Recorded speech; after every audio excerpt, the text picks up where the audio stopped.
What's up guys, it's Leanne Henry and I'm back with another video. I am a professional realtor by trade. I am a licensed agent in the state of Michigan, and the number one question that I get in my DMs is, how do I buy a house? How do I start the process? What do I do? What is it like? So I am going to make this video as a very brief run through of what it's like to buy a house. And if you are in the state of Michigan and you want to talk a little bit more and tailor a plan to your specific situation and your specific circumstances, feel free to reach out to me and we will schedule a buyer consultation and get you all the way together, because 2020 smells like a whole bunch of new homeowners, okay? If you're ready, then I'm ready. Let's do it. When you first decide that you want to transition from renting to actually owning a home, the very first thing that you need to do is analyze your finances. There's a common misconception that you absolutely have to have 20% down payment, and that scares a lot of people away from buying a house, but that is not true. So a lot of banks and lenders have programs where you can have as little as 3% down payment for an FHA or a conventional loan, and there are a ton of down payment assistance programs as well as first-time homebuyer programs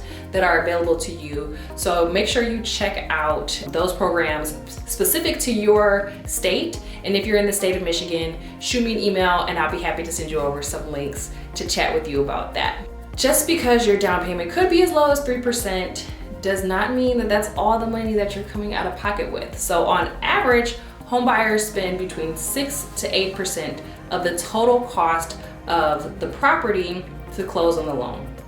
So let's say that you're buying a house that is $100,000. We're gonna use nice round numbers so we can quickly do our mental math.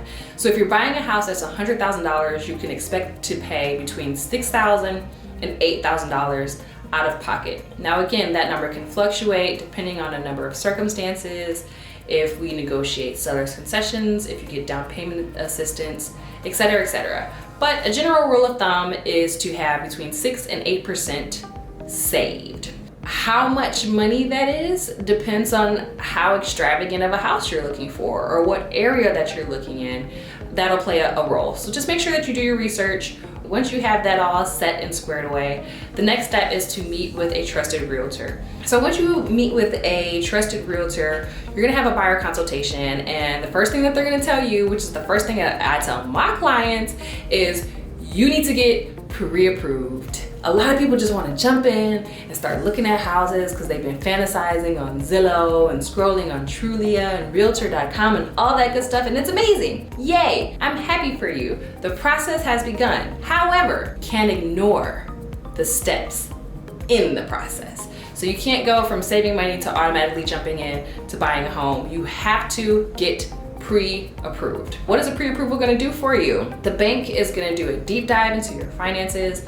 They're gonna look at your W-2s, they're gonna look at your pay stubs, they're gonna look at your tax returns, they're gonna look at your credit score, they're gonna look at all of your business and ask you for everything except for your firstborn to let you know exactly how much home you can afford. Once you get that pre-approval letter, they're usually good for 30, 60, or 90 days, depending on the lender. Think of it as your golden ticket. Once you get that, then you can go out and start looking at homes because you know exactly how much home you can afford. So if you get pre-approved on the front end, it saves you a lot of time, heartbreak, and frustration.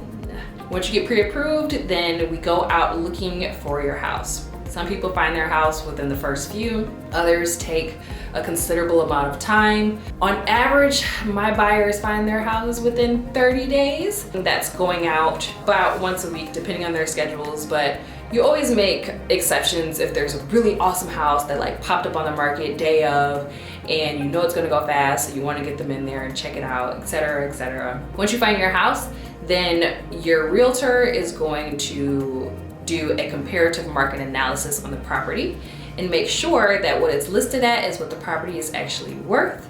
And then they're going to submit an offer based upon that comparative market analysis, or CMA for short. Once your offer is sent, 3 things can happen. It can be accepted, it can be rejected, or it can be countered.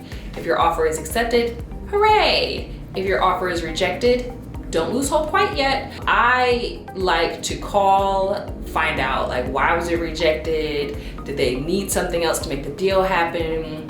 What's going on? If your offer is countered, the seller is basically just saying like, hey, I appreciate you, I wanna work with you, but we gotta tweak these terms a little bit. Your realtor, me, will consider the best deal for you, because at the end of the day, I want you to win and I want you to come out on top no matter what. Once all that is cleared up and you're finally under contract, then you move into your inspection period. I suggest that every single person gets an inspection on their property. I remember I was talking to someone before that was using another realtor. They were buying a house from someone that they knew, so they were gonna forego the inspection, and I literally felt sick. Just sick. You said what? You said you're not gonna get an inspection. You're not gonna spend a couple $100s to secure your investment worth a couple $100,000 because you know them? Pass, couldn't be me. I always tell my clients to get a home inspection. So usually inspection period lasts 7 to 10 days. That's your time to get any and everything checked out about the house to make sure that the house that you're buying is worth the money that you're paying for it. If during the inspection period something comes up and you decide to walk away, fine, all good. It happened within your inspection period, so you're good to walk away. The only thing that you lost was a couple $100s for your inspection fee, but that is worth it. Once you're through your inspection period, you are into the loan underwriting process. The bank starts the process of getting you approved for your loan. They're working through doing all the behind the scenes stuff that I'm not really super privy to, because I'm on the home finding side, and then I let the bank do what it does, their little jujitsu, and then I keep my client informed throughout the process if anything comes up. But usually a lot of the correspondence during this time happens between the client and the bank. It takes about 30 to 45 days to close on a house, so that does not include the time that it took you to find it. The point of you finding your house, signing your purchase agreement, everything is bottom lined, to closing table and getting your keys, it takes about 30 to 45 days, give or take, depending on everyone's individual circumstances. During the process of your loan being underwritten, the title company is also doing a title check on the history of the property. So they're making sure that there's no liens on the property, there's no clouds on the title, there's nothing crazy happening, so that when you do sign and make this property yours, there's not gonna be any crazy things that pop up or happen. They check all of that. Once title issues a clear to close, your loan comes back from underwriting and that is clear to close, then we schedule your closing. Closing usually happens at the seller's title company. Very quick, well, not very quick. It takes about 30 minutes on average. You're signing a ton of documents. And then after you sign on the dotted line, you are a homeowner. Saying it out loud sounds very, very easy and very, very simple. But when you're going through the process, sometimes it can be very easy and very simple, and other times it can be very stressful and very crazy.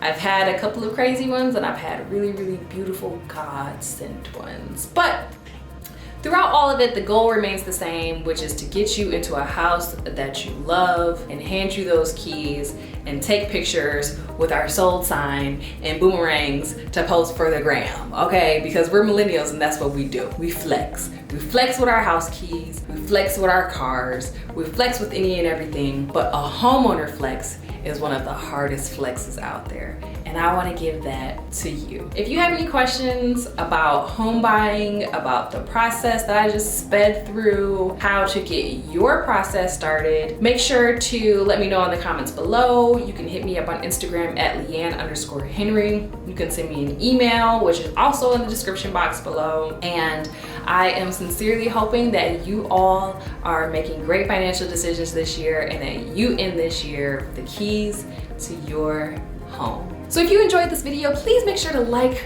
comment, and subscribe. It really, really helps me with the YouTube algorithm to boost my results in the search. I just want to help as many people as possible. So if you like, comment, and subscribe, then you can help me help you and in turn help others.